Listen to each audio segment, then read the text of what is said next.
Bruce, if you went into last night's game with knowledge that it would be 1-1 against Japan, would you have taken that result? Absolutely. I mean, you know, hindsight is always 20/20, and it would be a brave person who gave the Socceroos much of a chance going into the game. Of course, within the team and within the four walls of the squad, belief would have been high, but it was a real backs to the wall effort, and sometimes that's the beauty of football. It's not always the team that dominates the game that wins.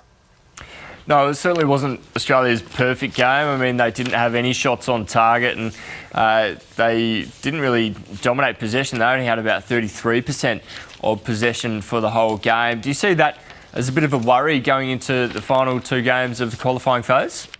I don't think so. I think, you know, we all know that Japan's a juggernaut of Asian football and is increasingly becoming a major player in world football. They're going to be the toughest team we come up against in the group.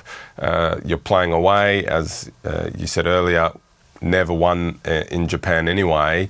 To get a point away from home against Japan after the start that we've had, so with all the context, I think it was a very good result. And, you know, there's different parts of football. There's the beauty of attacking and free-flowing football, but also there's that grit in, you know, scrambling in defence, making sure that, you know, you protect your keeper and limit your opposition to, you know, not the best shots on goal and not creating clear chances. And the boys certainly did that last night.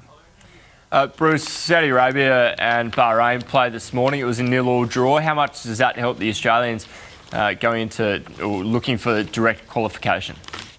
Oh, hugely. I think, you know, a new coach comes in, we've picked up 4 points, we've scored 4 goals on paper anyway, 3 against China and the own goal against Japan, obviously.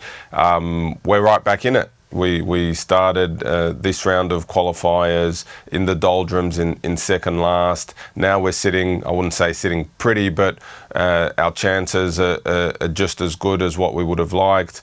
We would have expected a better start to this qualification campaign, but where we sit currently is not a bad spot. And, you know, with playing Saudi at home next month, it's really all in Australia's hands. Yeah, how do you see that game playing out, and particularly the rest of the qualifying phase? And what do you think our chances are of getting through in the top 2 of the table? I think our chances are good. It also depends how we go against Japan and Saudi, to be honest, because they're going to be also vying for those top 2 spots. Japan haven't guaranteed top spot, but, you know, they're 6 or so points ahead of second place at the moment. So you'd expect them with good form to take out top spot.